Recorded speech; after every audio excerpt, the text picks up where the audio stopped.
Good day, stats students. So we're going to go over section 9.2, part 2.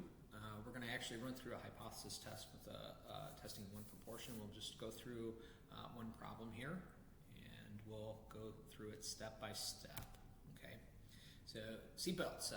We test if the percentage of all Ohio drivers that wear their seatbelts is less than 90%, an alpha of 0.10, where we randomly select 200 Ohio drivers, and 166 indicated that they always wear their seatbelts while driving.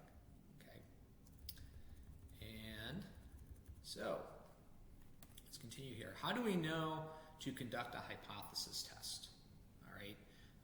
And so that's kind of key. How do we know when to run a hypothesis test versus constructing a confidence interval? Well, when it says things like this, so notice here that it says we test, all right?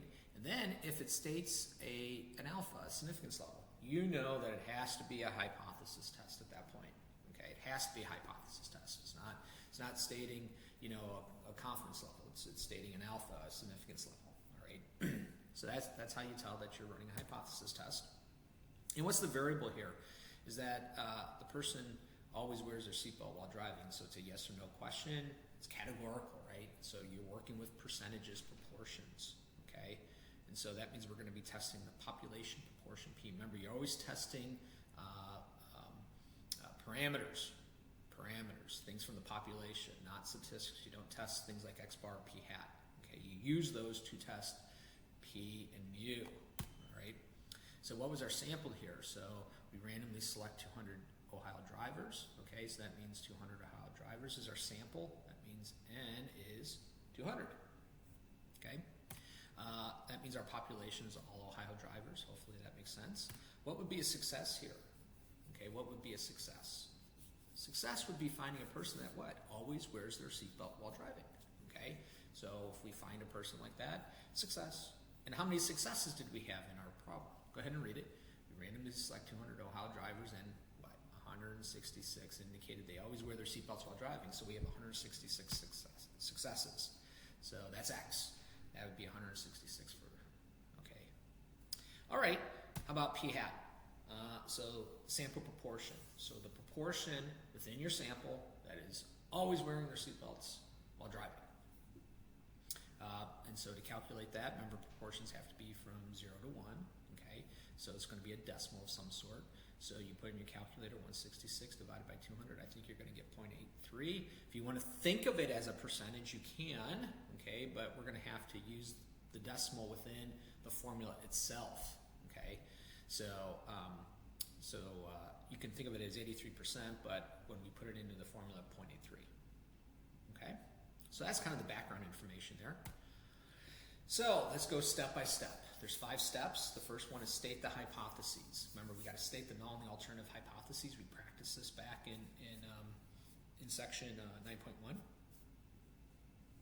So it says here that we want to go ahead and we test if the percentage of all Ohio drivers that wear their seatbelt is less than 90%. Okay, so I suggested that we start with the alternative. So it's up to you. It really does not matter.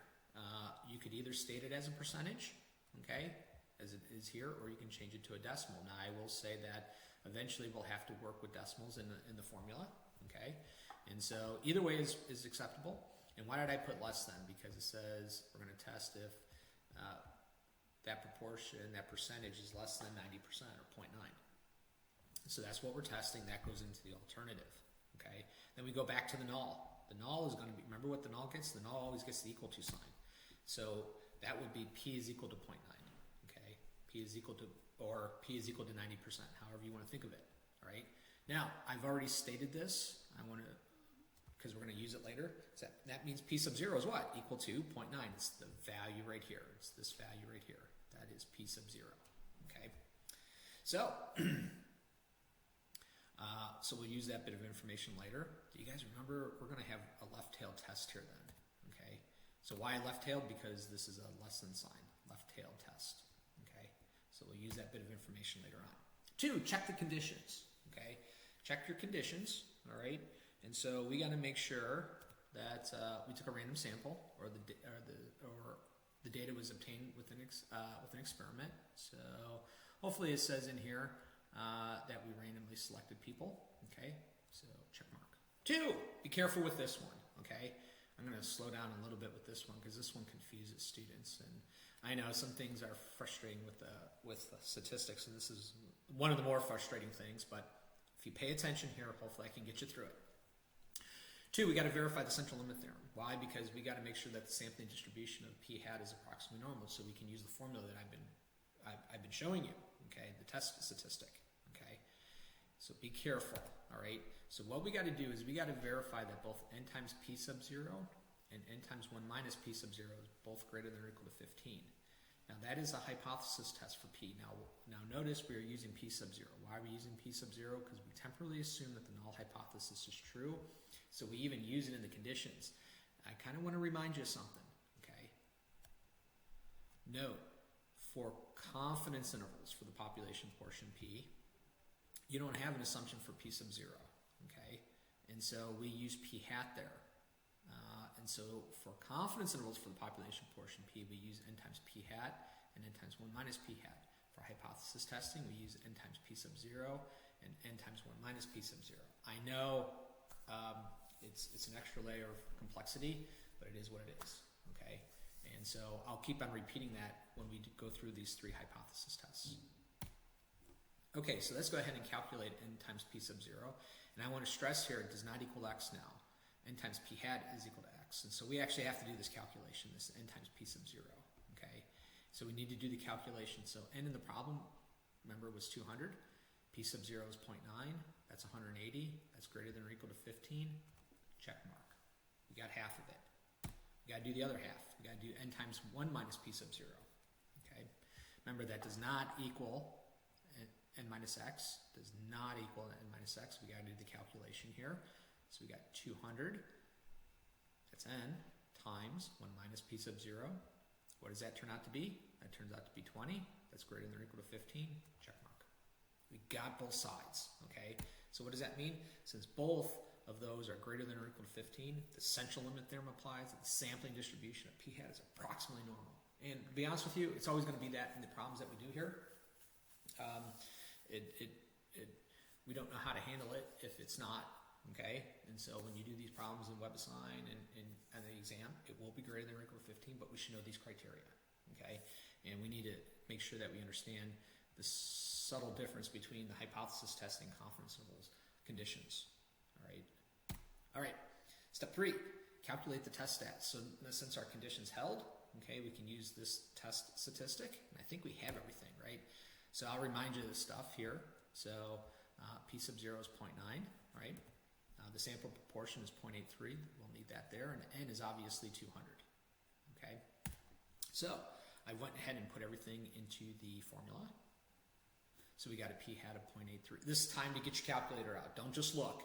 It's time to be active. Get your calculator out. Do the calculation, okay? Make sure that you can do this because this might be a stumbling block, okay, for you, okay? And so maybe you can see where all the numbers are coming from, but it's a whole different thing that when you try to do this on a test. Can you do this all, on the test? Okay. So I've taught you how to do those things on the last video. Okay. If you need to review that last video to see how to put that stuff in the calculator, go ahead and review it. But you should be coming out with, if you leave all this decimals in your calculator, it should come out with a negative 3.30. All right. If you come out with something slightly different, like a negative 3.31 or negative 3.29, fine, okay, but you should be very close to that number. All right, so we calculated test stat. Now I think we should go ahead and interpret it. Well, okay, we calculated. What does it mean? Okay, now think about it. What were we doing? We were seeing how far away p hat is away from the value in the null hypothesis in terms of the number of standard errors. Okay, so here's the interpretation of the test statistic. So the sample proportion, our p hat from our sample is what? 3.3 standard errors, what? Below, because of the negative sign, okay, below the value in the null hypothesis, okay? And do we expect our p hat to be 3.3 standard errors below the value in the null? No. And so what does that mean about that? Remember, we temporarily assume that the null hypothesis is true, okay, so we can test it, okay? And that's And so we temporarily assume that 0.9 is truly the value for P. Well, do we expect our P hat to be that far away? No. So probably that assumption in the null hypothesis is wrong. But let's verify that with the P value. Okay. So next, step 4 is calculate the P value. Okay. So let me remind you that we have a left-tailed test. Why? Because we have a less than sign there. Okay. So I'm just going to try to draw it again right here. Okay. Oh, that was pretty good this time. That wasn't bad. So here's 0, here's -1, here's -2, here's a -3. So -3.3 is way down here. And we have a left-tailed test, and so we're not going to get and that means we got to figure out the area to the left of the test statistic. That means we don't have a very big area.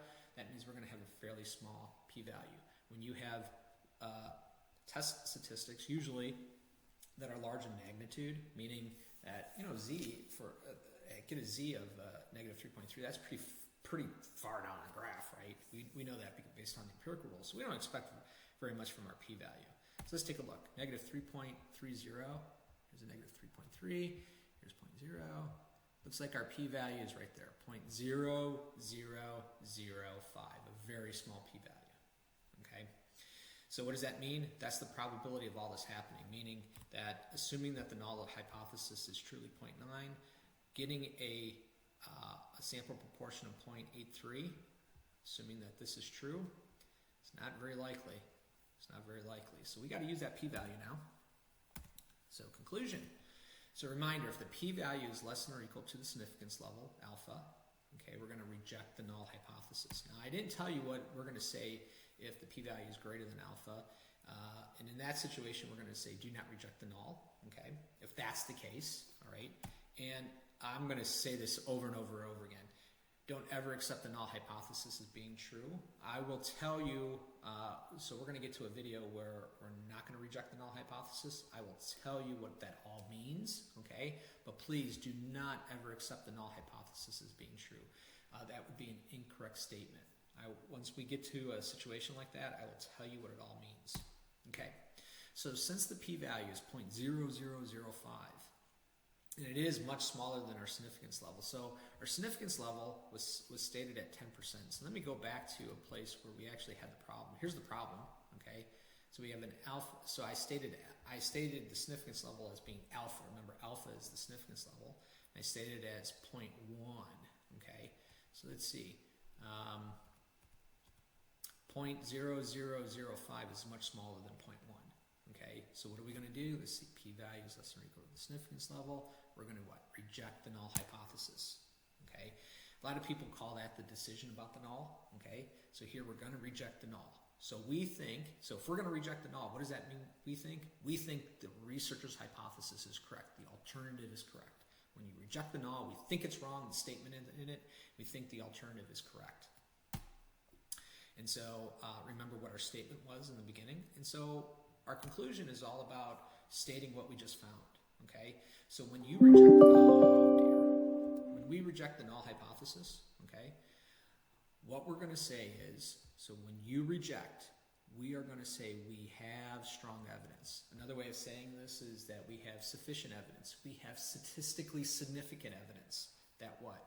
At the 10% significance level, okay, that less than, so we think this is true, so just state this. So we have strong evidence, okay, that less than 90% of all you Ohio drivers constantly wear their seatbelts while driving, okay? So this is what we think, and we just got to put it in words, and we're going to say that we have really strong evidence of this, we have statistically significant evidence of this, and so basically we're saying we're pretty sure of this, okay? We're pretty sure.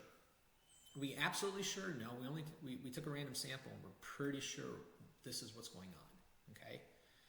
And so we're going to do 2 more here, and hopefully you'll follow along, and by the time we're done with the 3rd one, you should be able to maybe start to do this on your own. Thank you for your time.